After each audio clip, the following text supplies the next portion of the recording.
Ade Armando, Abu Janda, dulu mereka tampil paling depan, paling keras bersuara, paling aktif memainkan opini di media sosial. Seolah semua lawan politik harus dihajar dengan narasi framing dan potongan-potongan video yang menggiring emosi publik. Tapi sekarang keadaan mulai berbalik. Halo warga, apa kabar? Sehat ya? Nama Abu Janda, Ade Armando, dan Grace Natali resmi dilaporkan terkait dugaan fitnah dan pemotongan video Yusuf Kala yang dianggap menyesatkan publik. Dan ironisnya, badai yang dulu sering mereka lempar ke orang lain kini datang menghantam mereka sendiri.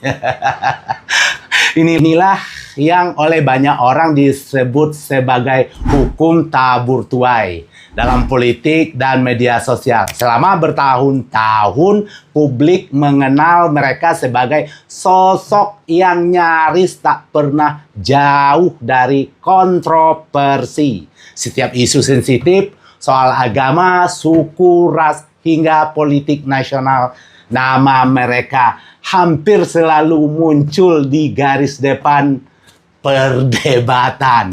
Bukan satu kali, dua kali, publik menilai narasi yang mereka bangun justru memperkeruh suasana. Pernyataan, sindiran tajam, labelisasi, sampai framing terhadap kelompok tertentu berkali-kali memicu kemarahan masyarakat. Dan sekarang roda itu berputar. Yang bikin publik makin tercengang bukan cuma soal laporan hukumnya, tapi sikap PSI yang justru memilih jaga jarak.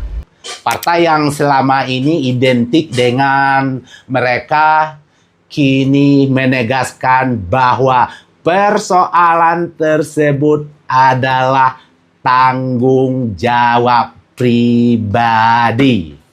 Tidak ada bantuan hukum resmi dari partai. Dulu mereka semua terlihat kompak, tapi sekarang saat masalah datang dan resiko mulai membesar, satu persatu mulai ditinggalkan. Ada apa?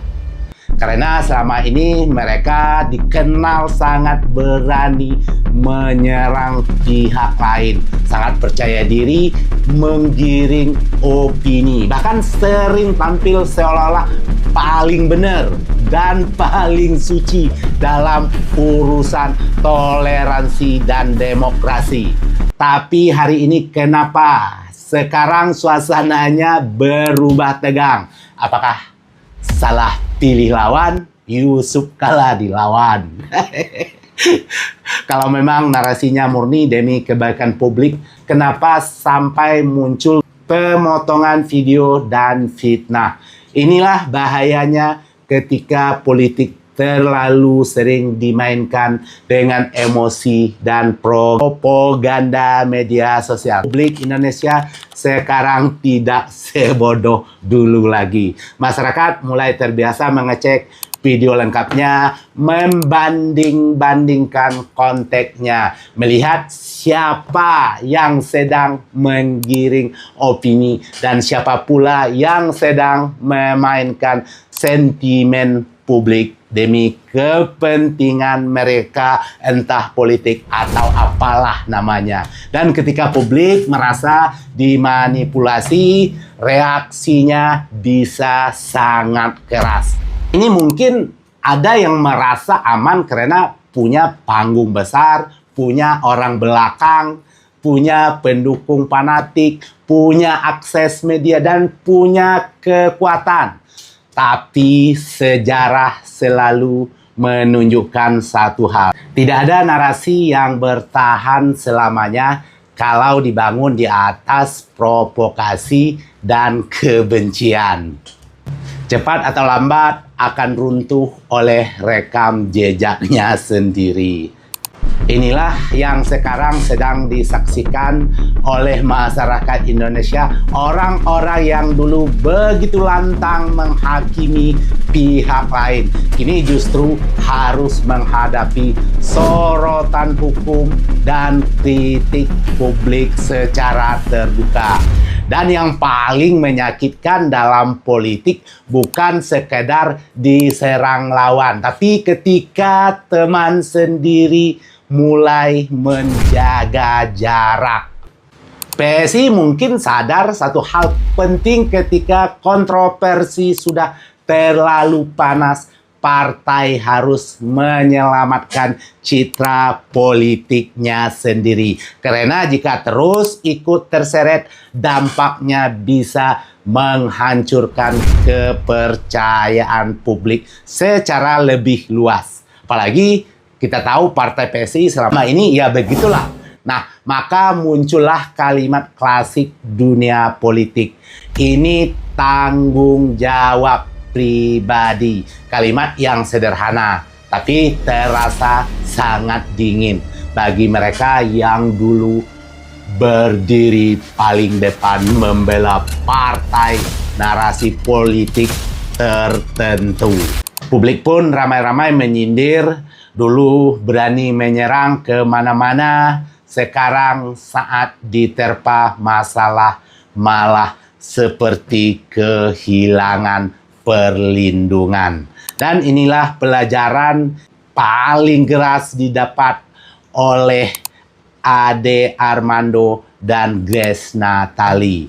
Jejak digital tidak pernah lupa. Potongan video, unggahan, media sosial provokatif semua tersimpan rapi dan bisa kembali kapan saja. Hari ini mungkin seorang merasa menang karena selalu berhasil menggiring opini, apalagi yang punya backingan. Tapi besok opini yang sama bisa berubah menjadi bumerang yang menghancur dirimu sendiri. Karena masyarakat Indonesia juga semakin sadar persatuan bangsa tidak bisa dijaga dengan provokasi, framing, adu domba yang berkedok toleransi yang seperti si Abu Janda ini. Nah, publik pun sudah lelah dengan politik pecah belah, dan ketika orang-orang yang dianggap sering memainkan isu sensitif akhirnya tersandung kasus serupa. Inilah momen ketika publik berkata apa yang ditanam bertahun-tahun di ruang publik akhirnya dipanen juga. Tabur tuai itu nyata.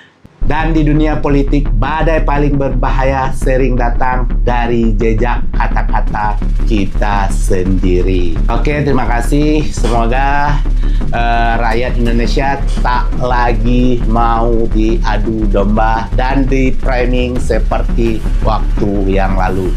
Saatnya kita bangun Indonesia, kita bersatu. Terima kasih, ketemu lagi di cerita berikutnya. Assalamualaikum warahmatullahi wabarakatuh.